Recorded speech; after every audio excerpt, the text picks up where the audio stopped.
Takulandirani ku AMTV Malawi kuchimake kwa nkhani zenizeni. Ngati nkhani imeneyo kuno kulibe, dziwani kuti nkhani imeneyo ndi yabodza. Nthiwatiwa. Tikupitirira ndi mwambo wathu. Malawi ndi dziko lopa Mulungu ndi pamene tikukhazikitsa ndondomeko ya kampeni. Kuyamba kwa kampeni chofunika kwambiriso kuti period imeneyi tiyike manja mwa Mulungu pazonse tisogoze wakumwambayo.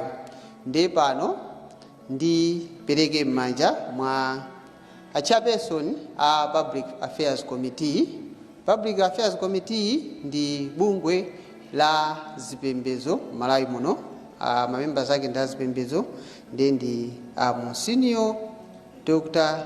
Patrick Tawale amene ali a chairperson ndi amene atisogolere mu program imeneyi ya Mapemphero. Zikomo kwambiri.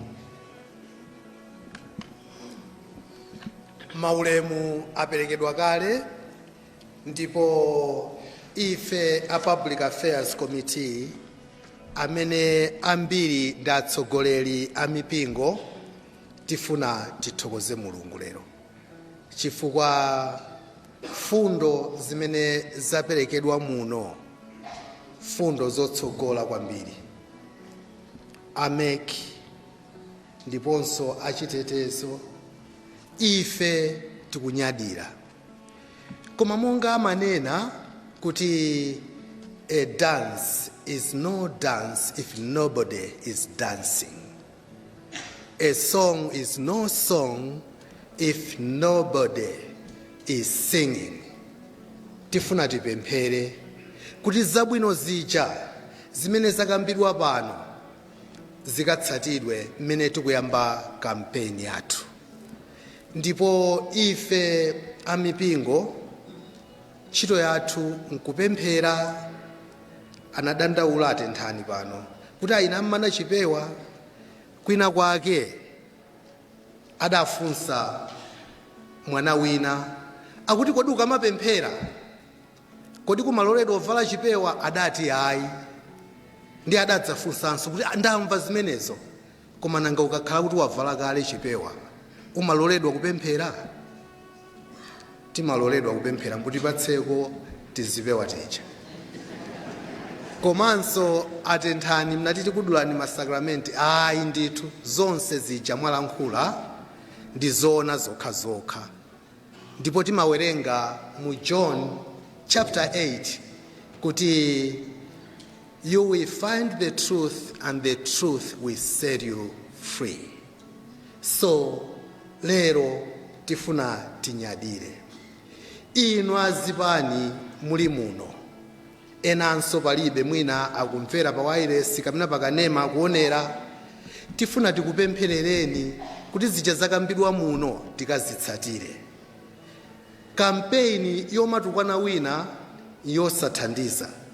Tifuna kampeni yanu ikhale ndi staff, content.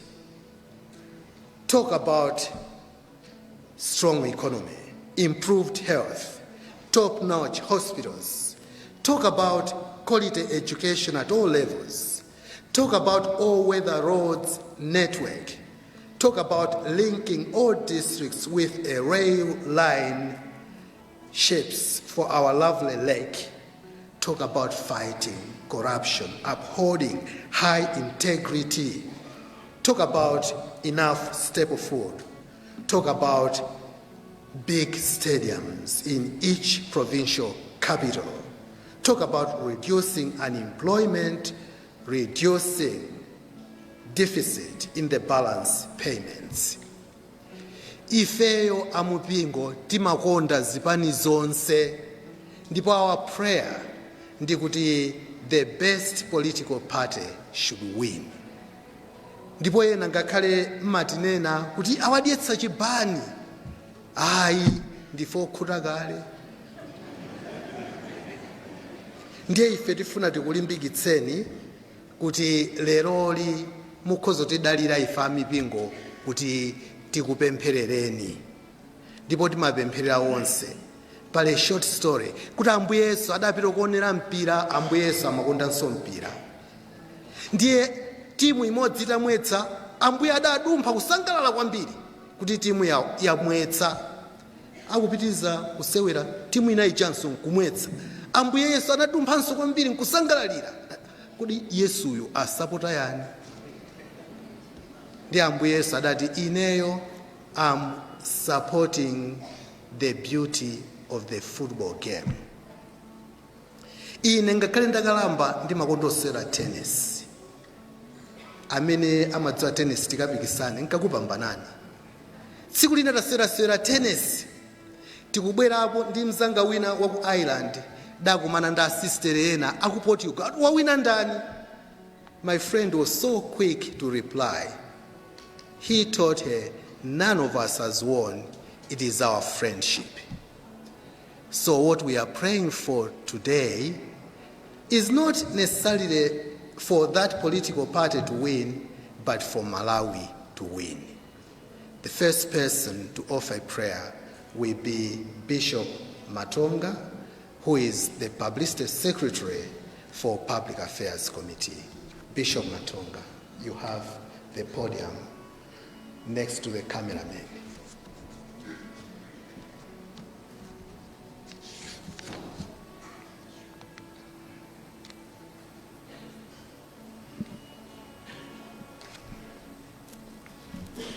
For this prayer item, may I ask us all to stand in reverence to our God.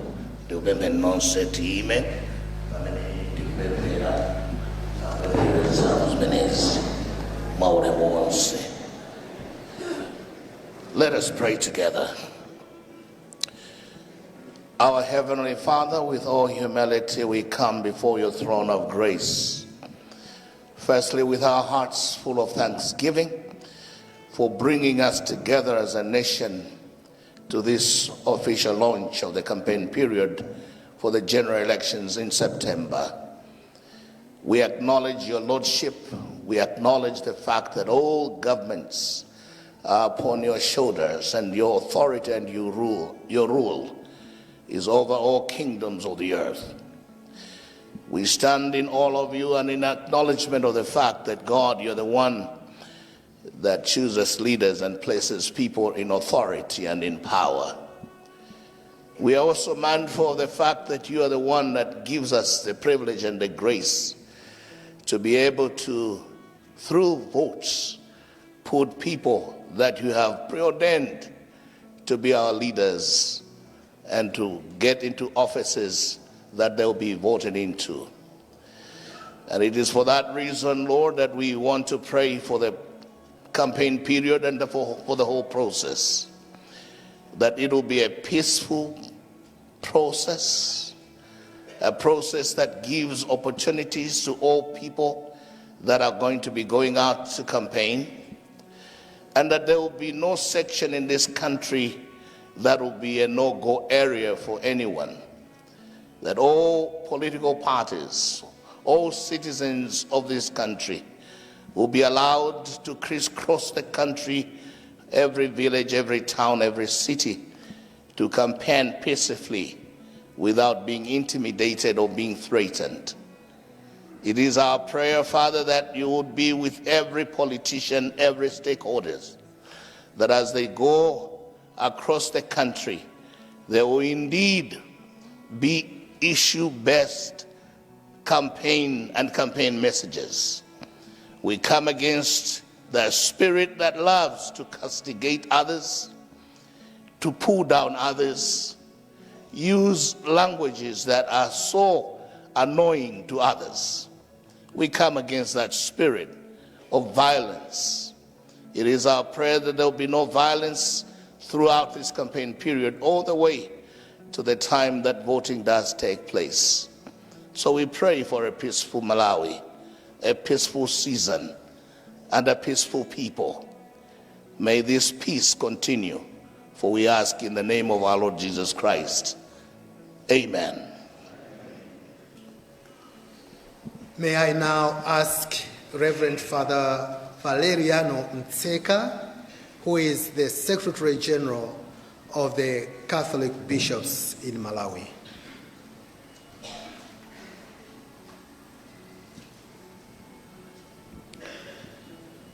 Let us pray. In the name of the Father, and of the Son, and of the Holy Spirit. Amen. God of mercy and compassion, who governs all peoples in every time and place, we pray for peace in our country and throughout the world. As our nation approaches elections, dispel all darkness and evil, calm the storms of division, heal the wounds of hatred and fear, and guide our leaders to walk the path of justice and unity. Free our eyes from blindness so that we may see one another as brothers and sisters equal in dignity. Let love be stronger than violence, and may hope rise in every heart. May peace begin with us. Lord, make me an instrument of your peace. Where there is hatred, let me sow love. Where there is injury, pardon. Where there is doubt, faith. Where there is despair, hope.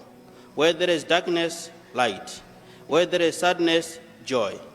O divine Master, grant that I may not so much seek to be consoled as to console, to be understood as to understand, to be loved as to love. For it is in giving that we receive, it is in pardoning that we are pardoned, and it is in dying that we are born to eternal life. Saint Michael the Archangel be our protection. Mary, Queen of Peace, pray for us. Glory be to the Father, and to the Son, and to the Holy Spirit, as it was in the beginning, is now, and ever shall be, world without end. Amen. In the name of the Father, and of the Son, and of the Holy Spirit. Amen. May I now invite Sheikh Mwarabu.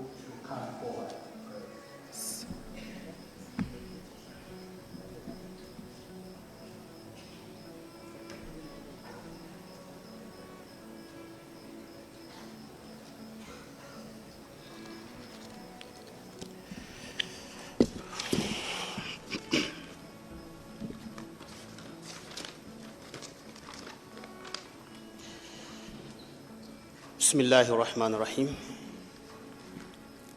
Assalamu alaikum wa rahmatullahi wa barakatuhu. Hallelujah. Mtendere wa Mulungu kalindina nonse. Tipempere. Bismillahir Rahmanir Rahim. Alhamdulillahi rabbil alamin. Wassalatu wassalamu ala al-mab'uth rahmatan lil alamin. Sallallahu ta'ala alayhi wa sallam. وعلى آله وأصحابه أجمعين.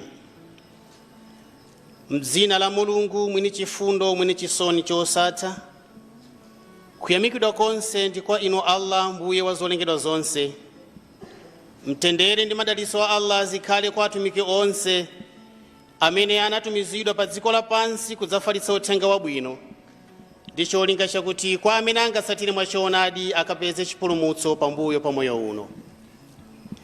Mulungu wathu Allah, ife akapolo anu tasonkhana muno lero pamene tadza kudzapempherera bata ndi mtendere mdziko lathu lino la Malawi, pamene bungwe limene limayendetsa zisankho mdziko lino la Malawi Electoral Commission likukhazikitsa mwambo wa misonkhano yokopa anthu muzipani zosiyanasiyana pa zisankho za mtsogoleri wa dziko, aphungu a ku nyumba ya malamulo komanso makhansala. Mulungu wathu Allah, tikukupemphani kuti atsogolereni azitsogoleri azipani zonse kuti mu misonkhano yawo yokopa anthu azilankhula mawu omanga osati opasula, azilankhula mfundo zachitukuko osati konyozana, komanso azilankhula mawu olimbikitsa ubale ndi umodzi osati ogawanitsa pakati pa Malawi. Mulungu wathu Allah, tikukupemphani kuti muwapanga azitsogoleri azipani zonse mdziko lathu lino kuzindikira kuti angakhale angasiyane muzipani koma tonse ndife Amalawi, kotero malingaliro awo mu nthawi imeneyi azikhala otsogoza kufunira zabwino Amalawi. O Mulungu wathu Allah, tikukupemphani kuti apangeni anthu onse amene akutengapo mbali pa zokonzekera zonse za misonkhano imeneyi, kuyambira bungwe lathu la MEC komanso andale onse. Ambuye Mulungu, tikupempha kuti akhale anthu achilungamo komanso omopa Mulungu, kuti chilichonse chochitika mkati mwa ndime chizikhala chachilungamo. Mulungu wathu Allah, tikukupemphani kuti lolani atsogoleri onse andale muzipani zonse mdziko muno kuti apewe kuwagwiritsa ntchito achinyamata mu misonkhano yawo poyambitsa ziwawa, ndipo m'malo mwake apangeni achinyamata athu kukhala kasupe wobweretsa chimwemwe, bata ndi mtendere pakati pathu. Mulungu wathu Allah mudanena mu buku loyera Quran chapter 40 verse 60 kuti ndipempheni ine ndipo ndidzakuyankhani. Choncho tili nacho chikhulupiriro kuti mu zonse zimene tikupempha Mulungu wathu Allah mutiyankha monga malonjezo lanu. O Allah, ino amene muli mfumu ya mafumu onse, mumamupatsa ufumu iye amene inu mwamukonda, mumamukweza iye amene inu mwamufuna, ndipo mumamutsitsa iye amene inu mwamufuna. Kwa inu Allah ndikumukuliza bwino chifukwa inu ndi amene muli ndi mphamvu komanso kuthekera pa chilichonse. Osankha ndi inu Allah Mulungu wathu, kwa ife anthu ndikungokwaniritsa chabe pa chimene inu mwatisankhira. Mulungu wathu Allah, tikukupemphani kuti mu nthawi imeneyi ya misonkhano mdziko lathu lino mukhale bata ndi mtendere, ndipo chotsani kuganiza kwa nkhwidzi kwina kulikonse kuti kusapezeke, ndi kuti kampeni yonse ikhale ya bata ndi mtendere. Mulungu wathu Allah, landirani zonse zimene tapempha, pakuti inu ndi wakumva zimene akapolo anu apempha, ndipo tikhululukireni ife zofoka zathu, pakuti inu ndi wokhululuka komanso achisoni. ربنا تقبل منا إنك أنت السميع العليم وتب علينا يا مولانا إنك أنت التواب الرحيم. وصل اللهم على سيدنا ونبينا ومولانا محمد صلى الله عليه وسلم وعلى آله وصحابه أجمعين آمين. tipitiriza kupemphera kuti campaign Osayiwala kupanga subscribe ku channel ya AMTV Malawi.